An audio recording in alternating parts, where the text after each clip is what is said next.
The Sydney Harbour Bridge is a steel-arch suspension bridge that spans across Sydney Harbour. It provides transport for trains, buses, cars, pedestrians and bikes. It links North Sydney to the CDB. The Sydney Harbour Bridge has become one of the most innovative and helpful creations ever to meet the shores of Sydney Harbour. Until 1967, the bridge was Sydney's tallest structure. Sydney Harbour Bridge is the fifth longest arch bridge in the world, with its total length adding up to 1,149 metres.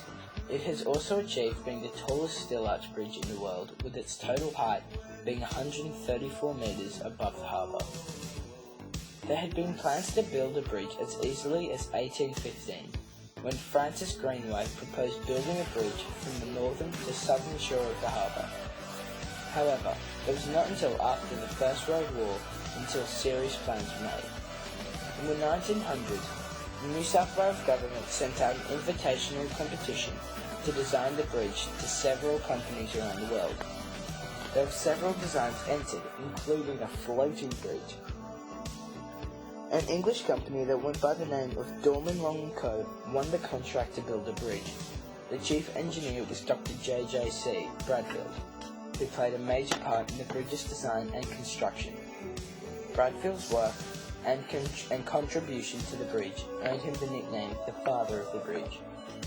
The Hellgate Bridge in New York heavily influenced the design of the bridge. In 1922, the government passed the Sydney Harbour Bridge Act No. 28, which specified the construction of an arch bridge across the harbour between Dawes Point and Nelson's Point. Construction of the bridge commenced in 1924. It was under the management of Bradfield. Three others heavily involved in the bridge building operation were Lawrence Ennis, Edward Judge and Ralph Freeman. Ennis and Judge both worked for Dorman Long & Co. Ennis was the engineer in charge of the company and the main on-site supervisor, and Judge was the chief technical engineer. Freeman was hired by Dorman Long & Co. to redesign their winning design in further detail. As many as 800 families living in the bridge's path were relocated and their homes demolished without any compensation given when the bridge started construction. The bridge was constructed from both shorelines, and at the end of construction, the two sides met together to form what we know now as the Sydney Harbour Bridge. For support, the arch was anchored deep into the rock on the shoreline. Although it may not appear so, the four pylons provide no support to the bridge.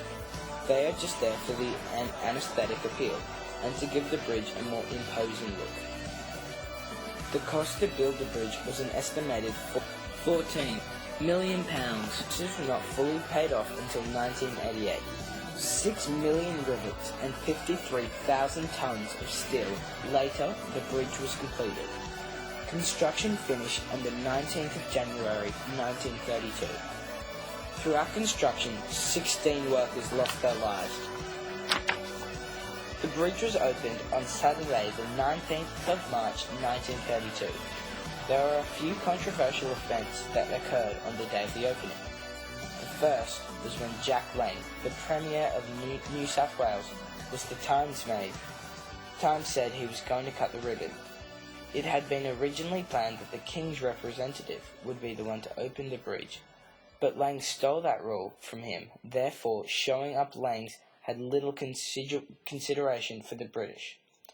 The second controversial event that occurred was set up by the right-winged party opposing Lang, known as New Guard. They sent in Captain Francis de Groot, a New Guard member, to cut the ribbon before Lang could.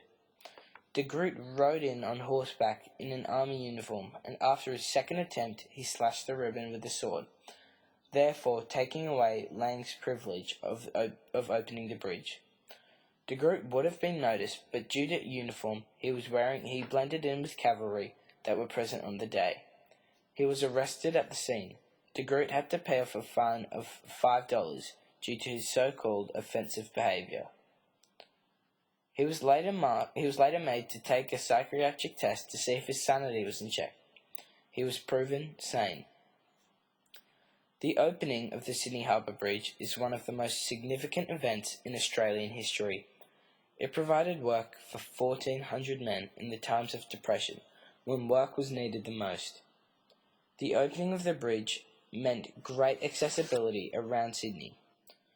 The only way to get to and from the CBD was by ferry, but with the introduction of the bridge there was now a fast and more convenient way